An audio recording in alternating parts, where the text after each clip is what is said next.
Welcome to the MMA Fan Podcast. Ladies and gentlemen, I give you Stu and Blake. Ben, how's it going? Hey, good, Blake, Stu, nice to see you both. How are we doing? Very good, mate. All good. So, yeah, I mean, the way we normally start this is by asking our guests what was their idea of MMA, mixed martial arts, before watching the fight? Because I'm assuming you hadn't seen too much in the past. I've watched a bit here and there, and obviously when Conor McGregor was making all those headlines, I saw a fair bit of his stuff. And what's his name? Bisping. Mm-hmm. A few years back that was, wasn't it? So when I was at university, I left university in 1997. So in the mid-90s, a few of my mates that were professional rugby players, because we were at University of Birmingham, they started watching a fair bit of MMA and were quite sort of taken with it. And the fact that you had grapplers and strikers and bits and pieces like that. And I remember watching a bit of it. And I really love my boxing. I'm a huge boxing enthusiast. I'll always watch the boxing when it's on. So the idea of sort of no holds barred fighting seemed quite exciting. So I've dipped in and out over the years. And I've got some friends that are very passionate about it, like you, Blake. I was speaking to Lee Mack about it the other day and a couple of others. And they love their MMA. And every now and again, I'll come to it and I'll watch a little bit. And then for one reason or another, it jars with me a little bit. Some of the excessive violence, like the end of this fight. I mean, what an incredible fight, by the way. I know we're going to come on to it, but the end of this fight, that's the bit that I struggle with a little bit. You know, before the ref can jump in and stop them being clobbered to bits on the floor. I mean, when they can't defend themselves. But from an athletic perspective, from a sort of the technician's execution of skill and ability, it's just mind-blowing. It's like watching a video game at times, isn't it? And trying to understand that, you know, I like to keep myself fit and I like to do a lot of training, and I've done some boxing and I had a bout as well, but trying to understand the level of their knowledge and skill to be able to do all the different elements. That's what I'm really attracted to, just what extraordinary specimens they are as humans. And just to touch on something you said there about you boxed a bit and you'd had a bout. Was that something that was offered to you when you was like a child to like go and toughen up and look after yourself, go and join a boxing club? Or was that something just as the athlete in you wanted to try something new as an older man? It's exactly that, Stu. I would have loved to have boxed as a kid, but it just wasn't really what my family did. I grew up on the edge of East London, and my family were all rugby players. So it was football and rugby throughout my upbringing. It just boxing and fighting and any of that sort of stuff. Did a bit of karate, but that was a bit average. I seem to remember just going up and down a village hall, pointlessly kicking things at the air. I think it was. Didn't get to kick anyone. That was frustrating. I would have loved to box. So it was when I'd sort of started working in telly. So I ended up doing it for Sport Relief. So I did the Sport Relief bouts, and I absolutely loved it. And I'd started boxing anyway. I'd started going to boxing clubs, and I fell in love with training in a boxing gym specifically as well. Just how down to earth and real it was. No frills. You know, the smell was awful. The damp was awful. The sweat was awful. But the people were just absolutely amazing and welcoming, and it didn't matter who you were, where you're from. And I loved that. And then you're absolutely right. It was about testing myself physically. That's what I really wanted to try, which is how I was drawn to it. And you said physically there. Just whenever we ask fighters on, we always talk about that moment before they come out and make the walk and the ring walk, and then obviously the bell rings. Now, obviously, Ben, you know, you seem like a confident person whenever I watch you on the TV and stuff like that, and you've played in other sports at, you know, decent levels. How was you with controlling the mental side of what was about to happen when you got in the ring, and then all of a sudden it is just you, the ref, and someone that wants to take your head off? Well, I mean, the other thing that's the mental challenge was by far the toughest, because all my life, like I think sort of probably 98% of the population if trouble starts brewing, you move away from it, you walk away, right? You get away. It's like, don't get involved. My parents had always said, if anything's happening, make sure you take yourself out of that situation. And you're suddenly in a position whereby, and I really struggled with this in sparring initially as well, apologizing to the opponent because I kept hitting them. Because it was, you know, I was just too polite. I was just like, oh God, I'm really sorry. Was that a bit hard? You know, and it only takes a couple of them clocking you back a couple of times. So you think, okay, well, I get it now. You can just clump each other. But it was, you know, you have to combat that instinct that had been groomed into me by my parents and my peers and my teachers for years, whereby as the fight is escalating, you go towards it rather than move away from it. So what I was finding was initially when I was sparring, if I was sparring with somebody, it happened on a couple of occasions, somebody who was better than me and stronger than me, when I first started, really what you want to do is get closer to them. I mean, it's not MMA, so you're not grappling, so that's fine. Because if you get closer to them, you're getting out of range because it's much harder for them to get you. But I was sort of walking away and I was just keeping myself at perfect range for them to keep smashing me in the face. And it was that counterintuitive feeling of, no, I've got to go towards this. I've got to go towards the danger. I've got to take myself forward. I've got to confront that. And from a mental perspective, that was an incredible experience, putting myself in that sort of environment and knowing that I had to do that. I mean, you know, as Blake will tell you, I'm a very competitive person. And I really, when I do something, I want to do it wholeheartedly. I've got no concerns about looking an idiot because I've got no experience. You know, football is a great example of that. I'd rather run around and have an amazing time than worry about what people think about how good I am at football or not. It's not about that. It's all about enthusiasm and endeavor. And it was similar with the boxing. I just wanted to soak up every experience. So the one thing that I did do that was really important to me, because there was certain things that I couldn't control. I couldn't control how good my opponent was. I had no control about his experience. I was fighting Lamar, not the lead singer of Kajagoogoo, Lamar.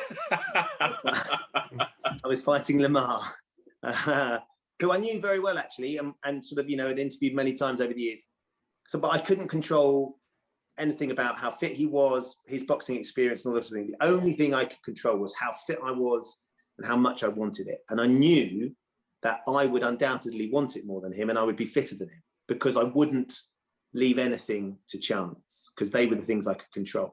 So interestingly, and I think it's one of the only times in my life, and I think professionally as well, that when the night came for the fight itself, even though it was at BBC and it was in front of cameras and stuff, I was really calm because I knew that I had literally done everything I possibly could.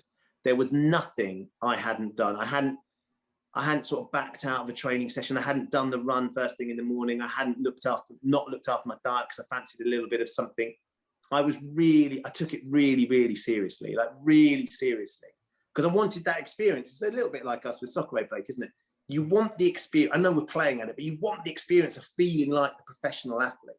If I could have done anything in my life, it would have been a professional athlete. Whatever, I don't know what the sport was. I just love it. So to get that chance, I didn't want to leave anything out there. I didn't want anything to come to chance. So if he was a better boxer than me, that's fine. I could deal with that. As it turns out, he wasn't, and I smashed him up. But it was the most brilliant, visceral experience of my life. It's one I think about still to this day. And if I could take myself back there and do it again, I'd do it in a heartbeat. And I loved how intense it was. I just loved everything about it. The smell, my eyesight seemed completely alert. My senses were just on fire. Everything about the experience. The one thing I couldn't control at all was time. You know, I think we did 3 2-minute rounds, and the time, it's just, I'd love to go back and try and relive it again, because you want in your head, you want to try and box like a proper boxer. And of course we were just throwing windmills at each other. It's like handbags outside a nightclub in Romford on a Friday night.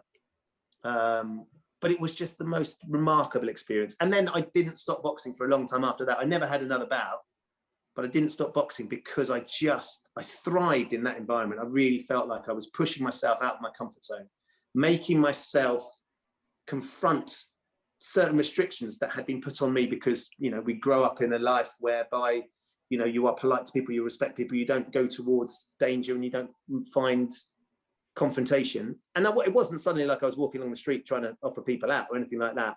It's just I wanted to be in an environment. I wanted to be in an environment where I had to test myself. I've got a great image of you just wandering down the street and people being like, Ben Shephard just asked me for a fight. Some random bloke's like, what? Just asked me for a fight. Yeah. I saw Ben Shephard in Romford High Street wearing boxing gloves, just randomly starting on people. He's got some chalk and he just draw a ring in the road. Like it's mental. Ben Shephard's mad. Let's have it.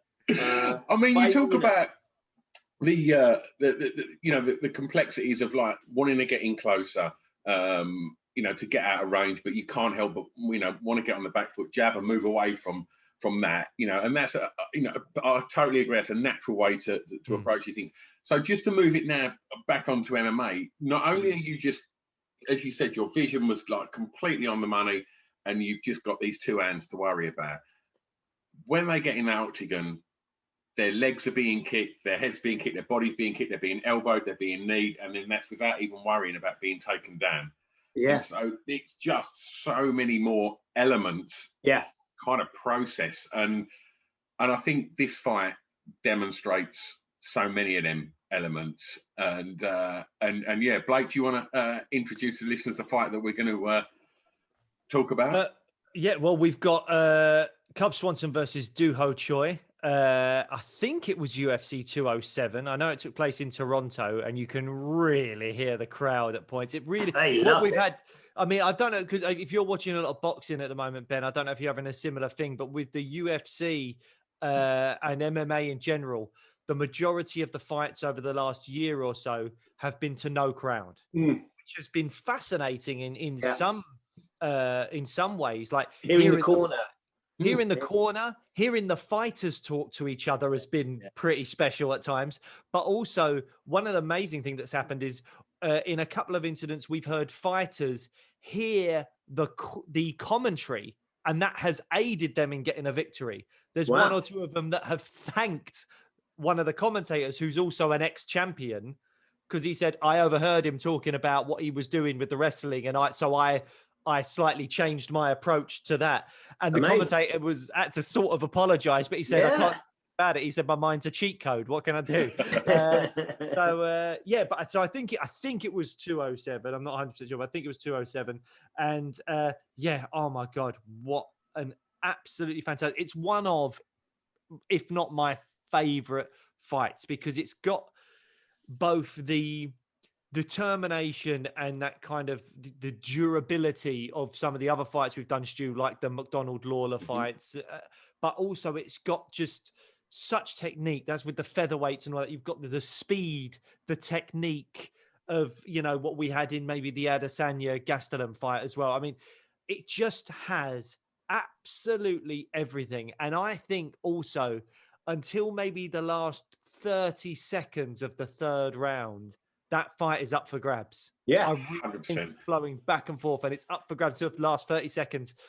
And that to me is just so incredible. And I got goosebumps just even thinking about it now, because I only watched it earlier today to remind myself how brilliant it was. And I was like, this is so fucking incredible. We're talking spinning back fists. There's a cartwheel kick at one point. Cartwheel kick? He hits him with a cartwheel kick. Street Fighter. I was like, what buttons has he just pressed? There's a teenager somewhere controlling him when he did a cartwheel kick. Oh, it's just amazing. But Ben, I think you mentioned to me that you watched it with your sons. Is that right? Yeah. So how was that? And how old are your boys? And how was that as an experience watching it with the family? And was there any moments when you went, "Oh, should I be letting my kids watch this?" Because I have that. I mean, my kids are a bit younger, I will be watching the UFC or Bellator. My kids are 7 and 4, and they will watch some bits, and I don't mind them watching some bits, but then there's some points in the fight where I have to distract them with something or pause it or whatever. Like, I'm teaching my daughter a little bit of jiu-jitsu at the moment, just minor stuff, because I only know a little bit myself. So I'm just teaching her a little bit. So when there's a grappling exchange, I'm trying to pause it and go, see this, they're trying to do that, and they're trying to go in for the choke there, and she's fighting the hands and all that kind of stuff, which is always fun and is interesting to show her that stuff. But how was it for you watching it with your boys, maybe not knowing what to expect? We like watching boxing together, and we've watched some pretty big boxing matches, contests. And my eldest Sam is nearly 16 and my youngest is 14. So they're sort of, they're right in the sweet spot where their mates are talking about this sort of thing. And I said I was doing the podcast, and I said, I've got to watch this fight. Do you want to watch it with me? And they were like, yeah, definitely. And of course, as soon as it starts, you're gripped. I mean, it is an extraordinary fight, like an extraordinary fight in so many ways. Like, I've not seen an MMA fight like that before, UFC. I've seen, I mean, it was the perfect fight to show someone who's sort of a little bit, sort of, disparaging is not the right word. I don't know what it is. A little bit nervous about getting into it, because there was, I mean, like I said, the technique, the range of skills that were on show. That Korean fighter was like watching. It was a little bit like watching Rocky taking on even Drago, right? Because you've got the Rocky character who's a bit of a maverick, who's a bit sort of all over the throwing punches everywhere, and you've got even Drago, who is just a machine, and you can punch him and he's just going to keep coming at you. So the technique of the Korean fighter, it was, I could see it, and I could hear the commentators talking about it. And we were talking about that with the boys, with the kids, and it swung both ways as well, that fight.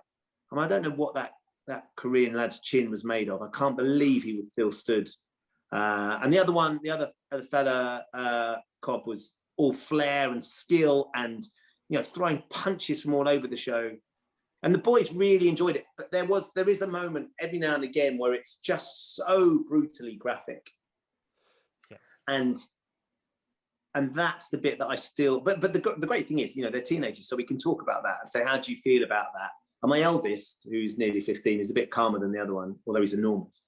He's sort of like, yeah, I'm not really sure I quite like all that. And the 14-year-old was like, oh no, it's brilliant, Dad. Look, it's brilliant. Look, he's getting stuck in it, because that's what the little one wants to do to his big brother all the time. I think if I could go back and train as a teenager or a young mid-20s with not a middle-aged man's back, I would absolutely love to train in MMA, because the idea of being able to grapple, that sort of strength, because me and my mates would do it. I play a lot of rugby, and there's a lot more of that now. And I think that's such a sort of a powerful part of your strength and fitness. But then they add in, what I can't do is I can barely touch my toes, let alone do a spinning cartwheel kick or high kick or whatever. You know, I literally I'd be like a giraffe on ice trying to throw any sort of kick. It'd be awful. But it's great. And I think much like you and your daughter, though, Blake, I'm really enjoying sharing these moments, these sporting moments with my two, and sharing that passion and talking through, because I want them to aspire to be fit and strong and healthy and athletic. And we can talk about, I mean, they're 3 5-minute rounds. I mean, 5 minutes is forever. Like, it is forever. It's just miraculous that they have that strength and that well of fitness to go to keep punching, to keep kicking, to keep grappling, to keep their defense up. Because as soon as they stop, the opening's there, one of them will pounce on the other one. I think it was in the third round when they were clinching that I think it was Cub actually, the commentator said he just looked up at the clock, because he must have just been thinking, come on, like this round is never ending. And I mean, we should talk about the second round, because for me, that was just ridiculous. It was, people talk about the Hagler Hearns and these incredible rounds of just brutality of like, he's been knocked out. No, he's been knocked out. And it was just like, as you said, it was anyone's fight, Blake. Yeah, I mean, before we get into that, just say it was UFC 206, the Holloway Pettis fight. Right. For anyone that wants to quickly pause this and check out the fight, it was UFC 206. It won't be a quick pause, because you're going to be watching the whole thing. You won't be able to stop. Oh man, it's so good. But yeah, I mean, round one I gave to Choi. I thought Choi just landed with the bigger strikes. And I mean, what was amazing, because at first I forgot that it was in Toronto. I thought it was in America, and they were chanting Doo-Ho Choi, and I was like, hang on a minute. Like, why? Because Cubs loved in America. Yeah. I mean, you get no prizes to guess where he comes from. He's got SoCal tattooed on his chest and a bunch of palm trees on his stomach. So, I mean, I thought, I was surprised. Then I overheard him say, oh, Toronto. I was like, oh, yeah, of course. So that's fine. And also in round one thing that I just thought, one of the other things I love about the sport and the imagination and the creativity that comes with MMA and the types of striking of of people like Cub Swanson, who I'm just always been a massive fan of, is he was getting clinched up against the fence. And I don't know if you noticed, he was heel kicking Doo-Ho Choi's calf. Yeah. I've never seen it before. And I forgot that happened. I was like, this is so weird. He's wrapping his leg around him and heel kicking his calf. Just as, and I mean, something like that is to me, it would be like, ow, that really fucking hurts. For an athlete, it's probably just a minor irritation. But I suppose he's still looking active in front of the judges, even though he's not actually in control of the position, stuff like that. And I love the imagination of some fighters just going, do you know what I'm going to do? I'm going to kick you in the calf with my heel from the clinch up against the fence. And then, as you say, round 2 is when really all hell breaks. Cub seems to have really woken up, and just absolutely goes for him in round 2. And that's when we get that cartwheel kick, and Cub looks like he's having fun, because he lands that cartwheel kick, stops and pokes his tongue out and starts laughing. And then he does like a kind of like wavy thing with the right hand and throws out a jab with the left hand. He's like, oh, he's feeling himself. He's really feeling himself. And at that point, I'm sitting with the boys going, see, I don't like all that stuff. Do you know what I mean? Because to me, and I know he's playing to the crowd, but to me, all that flash stuff, that's when I think, right, come on then, Choi. Let's do a nice combination and put him on his ass. Just get him to take, because I mean, clearly that's when he's at his best though, because I think you described it brilliantly. It's the creativity of what he was doing and where he was doing it from. It was ridiculous. I mean, it's ridiculous. It was like watching two brothers practicing some crazy fighting in the basement and trying something ridiculous, but he was doing it on that stage. So sort of, you know, there's the admiration for the audacity, but also, you know, the respect, the professional sportsman in them that kind of feels like, well, that feels a bit disrespectful that he was doing the, oh, here's this hand and then, but fair play to him. It worked at that stage. It worked. So then Choi gets back into it though, doesn't he? And that, you know, because he was just rigorous with his technique. None of it was out the window. None of it was, it was just straight down the line. I thought that the commentators, I was a bit annoyed by the commentators in the first round, because I thought that they were so on Cub Swanson's side. They were ignoring how effective the Korean lad was, because it was just, you know, they made it sound a bit boring, but it was just so relentless. And it was really well measured as well. It was like precise, like hands. Exactly that. It was surgical, wasn't it? It was really impressive. And he kept talking about, is it Joe Rogan? Was it Joe Rogan was commentating? Joe Rogan was one of them, yeah. He kept talking about Cub going from here and going from there, and this is what he does, and it's all that sort of stuff. And I'm like, for me, I was watching it thinking, he's lost by the razzmatazz of Cub Swanson, when actually watching this fighter was really impressive, who wasn't losing. And then that second round was a different thing. How did he not get knocked over? I genuinely was watching him take those punches, the Korean lad, and I said, his chin's got to be made of granite. It was, I mean, how do you train for that? The punches and the kicks he was taking, and he wasn't buckling. He was stumbling a little bit, but he barely got knocked over till the very, very end. And because it wasn't just standing in front of each other and striking, it was the thing with Swanson was, I don't think he threw hardly any jabs like Cub. I think as soon as like as I say, Choi was being quite measured and was throwing jabs and was throwing straight rights. But Cub would just do this like run across the octagon, just throwing.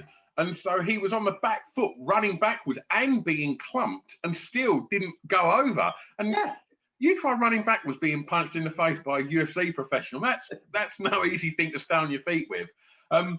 But yeah, especially not when it is landing also the kicks, the spinning back fists and stuff like that as well, that have just got that extra pop on them. You're like, Jesus, his chin, as you say, is unbelievable. It's that, what was interesting, and this is what I was appreciating more and more as the fight went on, was that no matter what angle or direction Cub Swanson was in, he found a way to throw out some sort of ammunition of some sort. So he would suddenly have his back to Choi, and it'd suddenly be turning around and hitting with the spinning back fist or whatever. Suddenly he was throwing a kick, or suddenly he turned a cartwheel into a kick. You know, it was the creativity of that, the ingenious audacity of it was extraordinary to watch. I mean, it genuinely was like he was being controlled by a PlayStation controller by a teenager somewhere in their bedroom.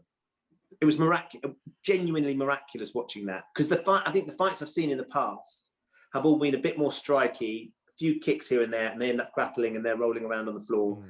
And I've not really done that grappling, but you can see how draining that is, and how, you know, you're getting into the positions. That's what you're talking about, Blake.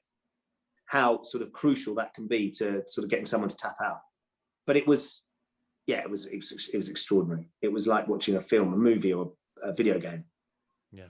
And one of the things in the third round I thought was really interesting was just how good Cub Swanson is at kicking off the front leg. Like, to throw them big kicks from the back legs a lot easier than to throw off the left. And he would literally just throw them in succession as well. What I think that left him open to, which I thought was Choi's shot of choice, was an overhand right. He threw some incredible overhand rights that they were the ones that really troubled Cub, I thought. And then also, when Cub was knackered at the start of the third as well, you could really tell he was massively very tired. And what I also love as well, you know, I'm a big fan of this, Stu. Cub bowed to him at the start of the third. Yeah. And I just love that. Again, I get full friggin' Danny LaRusso Karate Kid vibes, and I'm like, oh, I love it. Give him a bow and then get on with, like, I just love that. I thought it was so good. Danny LaRue Mother Goose vibes. That's a different sort of performance, isn't it? Bowing to the genie. No, you're right. And that's when I thought, because that was at the end of the second round where Cub had been a little bit audacious, a little bit flash. Yeah. And it was kind of like, by that point, they got to the third round. It was like, okay, this boy's taken everything I've got. He's still standing. He's still ready to go. You know, hats off to him. He's a real competitor. And it's really weird because you've just said this boy, Blake said this lad, and Joe Rogan said this kid. Choi looks like a child. Oh my goodness, yes. I mean, that's why he's 25 during that fight. Was like, Danny can't be much older than me. Has he been through puberty yet? I mean, you're absolutely right. He looks so young. Yeah. Yeah. I think for MMA to be at that level at that age, I think that is still relatively young. I think it's getting younger and younger as we're going on now, because people are becoming more, they're training earlier in all disciplines and as a mixed martial artist rather than training as a kickboxer or a wrestler and then transitioning over. There's a lot more people actually now training as mixed martial artists from an early age. Paddy Pimblett, I think, is a good example of that. I know he did a lot of jiu-jitsu, but he seemed to be training from a very early age as a teenager for mixed martial arts. But yeah, I mean, he was something special. His chin was just incredible. And then I think at the start of the third, as I said earlier, Cub looks knackered and Choi's all over him. And you think, well, I've got this 1-1 and this could go any way. And then it's from the middle of round 3 where Cub really starts to take over for me.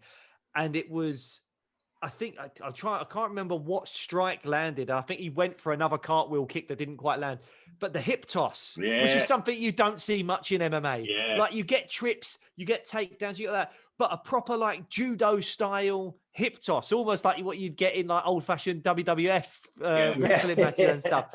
That was pretty special. And the crowd just roared at all of those moments, which was amazing. And just that kind of versatility at that point, to be so exhausted and then be still trying to mix it up and trying to kind of catch the judge's eye. And I think then that led to the spinning back fist, which for me kind of definitely won him that fight. That spinning back fist, and then just unloaded, didn't he, at the end? And I just thought, I think Cubs nicked that. Yeah, I think it was the last 30 seconds. Catalogue, wasn't it? You kind of got the impression that because he got pushed so hard, he went to every single crazy, ridiculous, audacious, maverick move he's ever had in the back catalogue that he's used in training. Maybe he's used in fights before. Everything came, like a whole box of tricks was used. And that's what he needed to win the fight. Am I right in saying, because as you know, I'm not an aficionado, but he was the favourite. Cub Swanson was the favourite going into that. Well, I can't remember what kind of streak Doo-Ho Choi was on, but he was ranked 11th, Cub was ranked 4th, both of which have kind of fallen off since that fight, really. Have they? Well, yeah, I mean, we were just discussing this before you came on the call, Ben. We were chatting about, like, where is Doo-Ho Choi now? Because he lost to a guy called Jeremy Stevens, who now is kind of, you know, he got into a bit of controversial situation the other night because he was supposed to be the co-main event of a fight on Saturday night, Jeremy Stevens. And in the face-off, the guy who was fighting had his hands behind his back, very relaxed. And in the face-off, they got very close to each other and Jeremy Stevens shoved him incredibly hard. And the guy suffered a form of whiplash and the fight had to be cancelled. So It was very bizarre. So he's put his hands behind it, so he can't control his fall or anything like that, and he's just got. He didn't actually land over. He did. Yeah, he kind of flew backwards, but didn't actually go over. He stayed standing up, but I think they're saying that his neck kind of whipped right back and there's been a bit of a weird thing because MMA fan base in general can be quite brutal. So there's been a lot of like, oh, well, if you got pushed and couldn't make the fight, how would you have done in the fight? Blah, blah, blah. But then there's other people out there going, well, hang on a minute. If you're not ready for that kind of level of impact that someone who's a strong bloke, especially after doing the weight cut as well, the weight cuts in MMA are far more brutal than the weight cuts in boxing. Really? I mean, yeah, well, again, just referencing Paddy Pimblett, who we had on the show a while back, he was talking about cutting 18 pounds overnight. It's all water weight. They diet down and then dehydrate themselves to dangerous levels to make the weight for fights. It's probably one of the worst things about the sport of MMA. Yeah. And it comes, I think, more from wrestling. Obviously not pro wrestling, but the proper kind of Olympic level amateur wrestling stuff, where they, to get an advantage in the size, they cut loads of water weight up to the weigh-ins, and then they rehydrate so that they're as big as possible, and they're fighting a guy hopefully smaller than them that can't cut weight like they do. But obviously when someone's done that, they've depleted, they're not quite ready for it, and they get a huge shove that is going to affect him. And it unfortunately did affect him, and the fight had to be cancelled. But Doo-Ho Choi lost to him and then to a guy called Charles Jourdain, who had another excellent fight recently. But again, I think he's unranked at the moment. So you're kind of thinking, well, what's going on? And Swanson's been around a long time now. He's to give that some sort of context in regards to coming into this fight, Cub Swanson was a bit of a fan favourite. He'd fought in a lot of big fights. And I think this was, am I right in saying, Blake, probably the first big fight that Choi obviously... It was his biggest fight at that point, definitely. Definitely. And then obviously he took full advantage of that moment and stamped himself on the, proceedings. That was the fight that everyone was talking about, wasn't it? It was ridiculous. Well, did he go, was it Fight of the Year? It got, looking at the sum of it, it was nominated Fight of the Year, or... It definitely would have been nominated Fight of the Year. Whether it did win Fight of the Year or not, I'm not exactly sure. I'd have to look it up. But it definitely would have been nominated Fight of the Year for sure. I'm just trying to think what else was in that year. Where were we? It was that was 2016. So I can't remember. To be fair, could that have been a Robbie Lawler year? That might have been a Lawler McDonald is 2016, which is a very different fight from a technical standpoint, but in terms of brutality, durability, and just, these two guys, a back and forth moment or two. I mean, I prefer this fight. I think this is a better fight. But that fight as well was 5 rounds and was for the belt. Because that's the thing with MMA. It's a 3-round fight unless you are the main event, it's a 5-round. Or if it's for the belt, you're a 5-round. 5 rounds? Yeah, 5-minute rounds. Yeah. So it's just another level of just craziness. I mean, and if you're really interested, Ben, I did this with Lee because Lee said he said he wanted a short fight, so I sent him 2 heavyweights and it was over in 4 minutes. But I've sent him the fight I sent you as well because he said, oh well, maybe I would be interested in something else. And if you're interested, I can send you a link to what I think is possibly even better than this. But it's a 5-round fight and it is it's something special. Oh no, definitely send it. I'll have a look for sure. Yeah. So after seeing this scrap, Ben, do you think then, sort of moving forwards, if you see that, because we've noticed that the UFC is obviously the Premiership, but the organisation under that is called Bellator, and I've now they've just added that onto the BBC iPlayer. You can watch them for free on the iPlayer now. If you start to kind of pick up that there's some big fights, are you going to be sort of tempted to get stuck in there? Undoubtedly. I think what I really like as well, it's a shame that you say that these two boys have sort of drifted away a bit, because what I really like is finding a fighter and then following that fighter and seeing how they're doing. And I think that's, when you see a fighter that you really like their style as well, you can see them sort of how their career progresses. That's definitely something I will keep an eye on. And, undoubtedly it's a big business, isn't it? I mean, it's having a huge impact on the world of boxing as well, the whole UFC thing. And undoubtedly, I think it's about sort of, I enjoy I think the thing that I don't like is the absolute graphic brutality at the end of rounds and moments when the person's on the floor and the ref can't get in the way, and that, I understand that's the way it's always been. The ref doesn't get there in time to stop someone getting absolutely drilled, which happens at the end of this fight till the bell goes, doesn't it? And Cub Swanson jumps on him and he just starts hammering his face. And look, I know that Cub Swanson's got absolutely very little left yet, but he's still pummeling the guy's face on the floor. So that I struggle with still, because I kind of, that's just innate within me. But what I love and what I absolutely admire is their technical gifts and ability, and the athleticism that they show, the prowess that they show, the durability. I think lots of you talk about the durability and the relentless nature that they just keep coming, and that's incredibly admirable, isn't it? It's just a bit bonkers, really. I mean, just stay on the floor, have a little rest. I like that. Well, the two most important things that we always ask guests, and you may well have done this then. We always ask fighters, guess what their fighter name would be. Did you have one when you boxed? Yeah, I did. Steve Bunce came up with a much better one. Well, not a much better one, but a good one.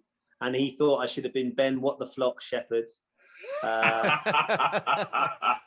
Which I still think works very nicely. But I went with something a bit more close to my heart. So I'm a West Ham fan, so I was the Hammer. Nice. Yeah. And what did you walk down to the ring to? So, and I took a long time over this as well, but I ended up walking down to the Foo Fighters' Pretender. Nice. And do you know the words to Pretender? I looked them up because I knew you'd ask me. And the chorus goes, what if I say I'm not like the others? What if I say I'm not just another? You're the pretender. What if I say I'll never surrender? And that's the chorus. And it just sort of, I was singing that over and over in my head as I was walking to the ring. And that sort of certainly got me in the mood. You should have come out to Too Shy by Kajagoogoo. That would really fuck with his head. Yeah, I know. One of my mates did say you've got to get a Lamar song there if there's any justice in the world, something like that. But it was an extraordinary experience. But I sort of, I've still got the gloves from that fight. I've still got them at home, and I've got a book of pictures from it as well. And I look on with a great deal of pride about what I did, and what that night was like.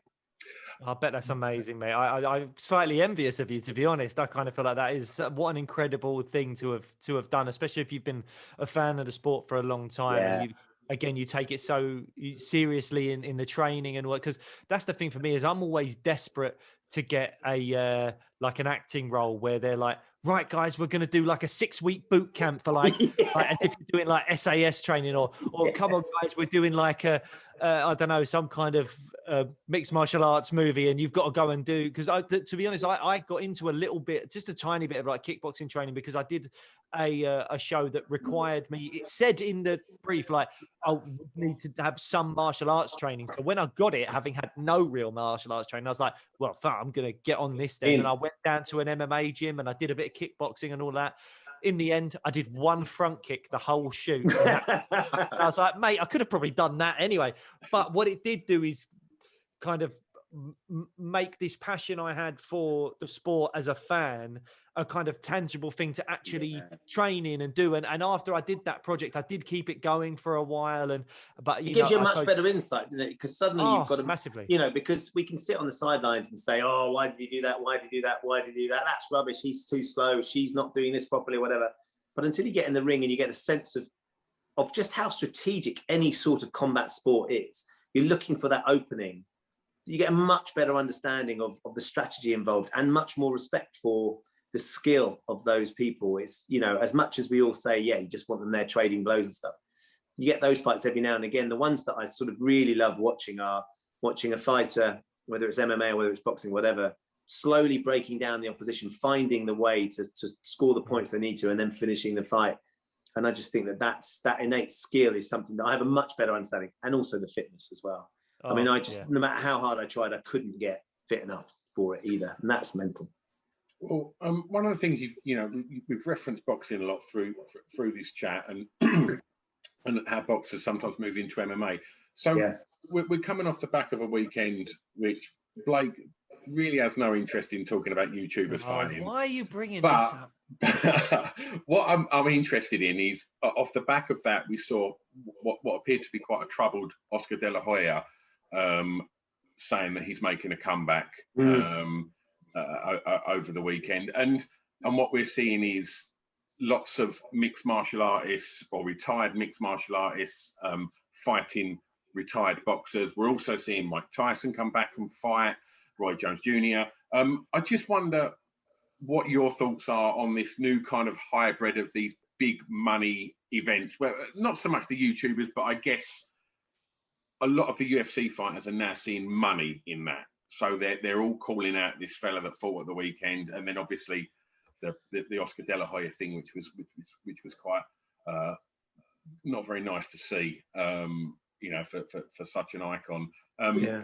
You know, what's drawing these people back to fight? Is it just money? And if it is that enough of a reason for them fights to happen? Yeah, I know. I think what's drawing them back is the glory in the moment and the adrenaline. I've experienced it in the most brief moment, and it was extraordinary. It was one of the most adrenaline-fueled, visceral experiences of my life. If that's your career, and then suddenly you have to turn it off, you can see why so many of these fighters and so many sportsmen struggle massively, because they lose a huge part of their life. And so I totally understand why they would want to try and get that back. They would try and relive that moment. They would try and get back to that glory, because there is nothing like it. I mean, it really is remarkable. And if you've been hailed as a hero by tens of thousands of people and made a good living out of it as well, regardless of putting yourself on the line physically, it's incredibly seductive, the idea of doing that one last time. You know, I watched the Mike Tyson Roy Jones Jr. fight and was a bit sort of like, oh, what's it going to be like? I don't want to see these icons fighting in a way that wasn't impressive. And actually, if you take away the fact, you think about how old they are now and what they were doing, it wasn't too bad in the end. You know, it was kind of like, yeah, you know, they've got themselves really fit for this. I've seen worse, you know, fights that have been professional bouts where somebody is fighting someone who is nowhere near their standard. And that I struggle far more with. But I totally understand why they would want to do it. I worry because, you know, you just wonder if you're going back into the ring, how much are you compromising physically by having to do that? But the idea of trying to recapture that moment of glory, and that moment to sort of, you know, put yourself on the line. You know, why do me and Lee and Blake's a lot younger than us, but why do we keep going back to Soccer Aid each year? You know, and that's in a very relatively safe environment. I know my back's not. Well, really Lee just wants to finally score a penalty, doesn't he? That's Lee. Lee's desperate to finally score a penalty. If Lee could pass to one of his own teams, that would be a start. But you know, it is. I think you were trying to capture that essence of something that we've lost. I mean, and I totally get it. And there's a market for it as well. And these people have always traded on their profile and who they are. If the market wasn't there, they wouldn't be getting these opportunities. I think it has to come down to, can they be sanctioned safely and allowed to do it? And are they willing to put themselves in that sort of situation? It's not necessarily my bag. I'd still rather remember them as the icons that they were, fighting, you know, incredible world title fights or whatever fights. But I'm always interested to know and see it. I don't know if you've seen the Frank Bruno documentary actually on Sky. Wonderful. And it's fascinating sort of listening to Mike Tyson talk about how many demons he has, and he has far more demons out of the ring than in the ring. And it's essentially when he's in the ring, that's when the demons go away, even now to this day. Wow. But one of the things that you touched on earlier, when you said that, you know, your vision was on point and you was in that moment. Now, one of the things I'll often say, like, when I spar, is the only time that I don't have any stress, because it sounds stupid because there's someone trying to punch me, but it's because you're so in that moment that you can't worry about, oh God, did I get that bit of work done, or did I? And it's like you just in that moment, and I think there's something beautiful about that. And as soon as you aren't, you get caught, you get clobbered, and it hurts. Everything's got to be ready. You've got to be able to defend yourself. You've got to be looking for an opening. You've got to be able to breathe. You've got to be able to cope with the barrage that's going to come your way. I think you're absolutely right. It's very addictive as well, isn't it? That part of it. And getting better at it is addictive. You know, if if you have a fight with someone and you win, like a spar with someone and you clearly win, that's addictive. I think it's always good to be testing yourself against people that are better, just to sort of remind you that, you know what, you're not quite as good as you think you are. Yeah, my mind still thinks I'm incredible, but my Yes. 7-year-old body reminds me quite regular that I'm not. I think it's really easy to get those kind of deluded moments because, I mean, I haven't hit pads since the pandemic started, really. So over a year now. And I haven't rolled for way more than that. And I still have moments where I'm hitting the bag after watching a good fight going, oh, I could do a little spar. I could have a little, I'd be all right. I'd be fine, right? And no, Blake, you moron, you would get fucked up really badly. Please don't. I still play five-a-side on a Thursday night under the delusion that I will be able to walk the next day, and I really can't. And each week I wake up on a Friday morning, and I work very early on Friday morning, and I've usually got into bed by 10 o'clock. Had a lovely run around. Don't get me wrong, it's not competitive. It's good fun, this five-a-side. And I wake up on that, and I really struggle to get my socks on because my body needs to warm up. And yet I'll still be back there next Thursday, sort of going, Mike, come on, this is the week. It's going to be amazing this week. And Friday morning will come around and go, God, why did I do that last night? And it's amazing, isn't it? Time heals everything. And as soon as you get to the following week, it's like, right, this week I'm going to really be like Ronaldo. It's all going to happen this week. It's all going to come together. I'm like the fat Ronaldo from Brazil, unfortunately. He was good still. Yeah, he was. I think that's all right, mate. Yeah. But you could get the special haircut where you just leave the front quiff and shave the rest of it. That'd be a good look. The only thing I can do now. Yeah. There's one other thing I wanted to mention to you, Ben. We never really talk about other sports other than obviously we dip into boxing every now and then because it's a combat sport. But we've had some interesting news today, and I don't know when this is going to go out, but all about that. And I know you're a huge football fan, and you obviously were goals on Sunday and all that kind of stuff as well. And obviously today they've announced this whole European Super League thing. I don't know a huge amount about it other than there's about 5 British clubs or English clubs that are involved along with other big, AC Milan's, Real Madrid's, Atletico Madrid, Barcelona and all of that. Do you have any thoughts on this European Super League and whether you think it's a good idea or a bad idea? It's definitely, it's a good idea for those clubs from a business perspective. I mean, it's guaranteed hundreds of millions of income at the detriment to the domestic football game, really. I think it genuinely is taking sport to the point where it is purely business now. It's purely money. Whereas I think we'd like to think that the way football is structured, particularly in this country, it is about the fans and it is the heart of the country. It's the biggest sport in the world. It's the biggest sport in this country. And it feels like these clubs have got together and all they're thinking about is how they can look after themselves. They're not thinking about the football pyramid. They're not thinking about all the clubs few divisions below that get money because it feeds down through. They're literally going, right, we're all right. We're going to go off. We're going to do this over here. And the rest of you can do what you like because we're just going to make super matches, big, giant European matches every week. And it's heartbreaking. I think sort of I'm a West Ham fan. So West Ham are suddenly 4th in the Premier League. We're suddenly having an amazing season. Leicester, again, having a really good season.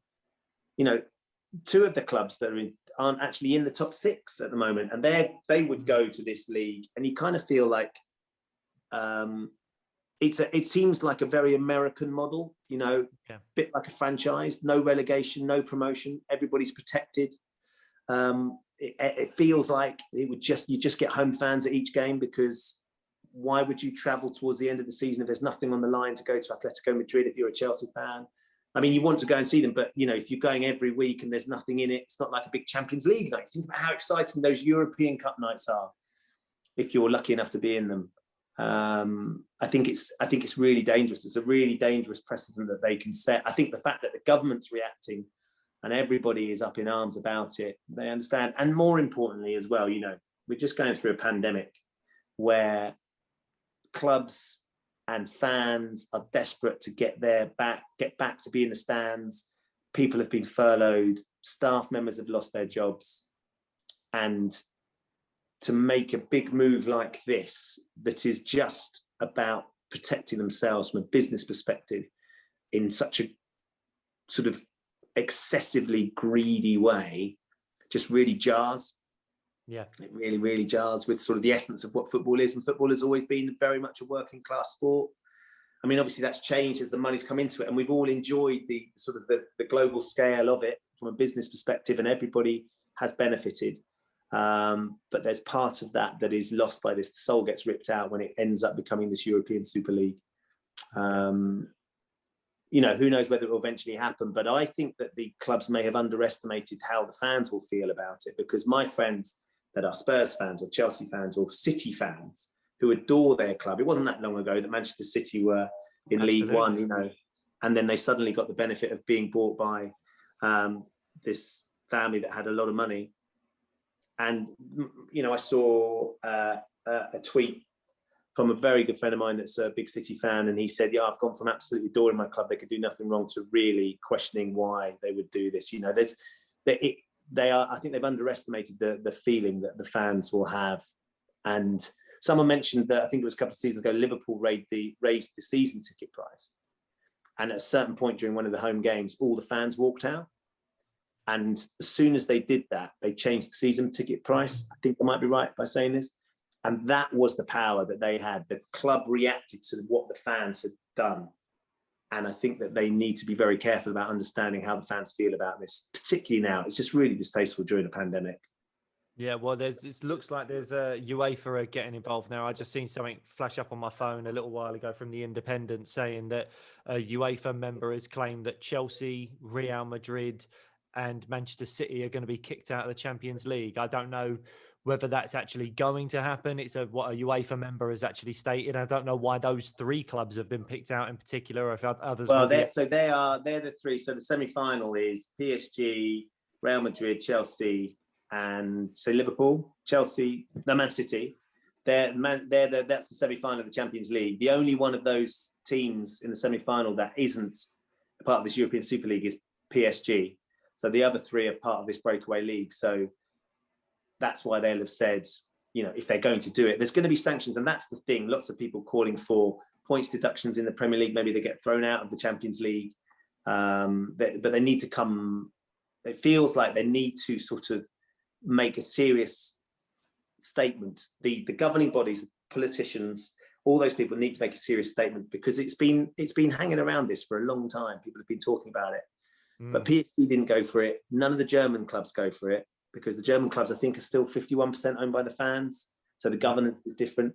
So you've just got Spanish clubs, a few British clubs, English clubs, and the Italian clubs. But it's guaranteed income. You know, they're businesses. They're run by CEOs. They're not run by fans. So, and you say American model, and you know we've got a lot of American owners now. Yes, yeah, exactly that. And all they're looking at is the bottom line. And if they get more money, then they can get better players. They get better players, then the profile of the club goes up globally. But to the detriment of the fan base in their home country, I don't know. There you go. Well, the only possible outcome will be some of these incredible footballers are going to end up calling out Jake Paul, and they'll be, it'll all be settled in a scrap. That's how they'll do it. Settle it in the octagon. Oh, Ronaldo versus Jake Paul. I put my money on Ronaldo. He will boot him into next week. Oh, wonderful. Ben, thanks so much for your time today, mate. I really appreciate you coming on and being a guest. My pleasure. I've really enjoyed MMA. it. Stu, it's nice to meet you. Thanks Blake, very much, lovely Ben. to see you as ever, my friend. Cheers, mate. Yeah, you too. It's been a blast. Thanks, man. Thanks, Ben. Cheers, boys.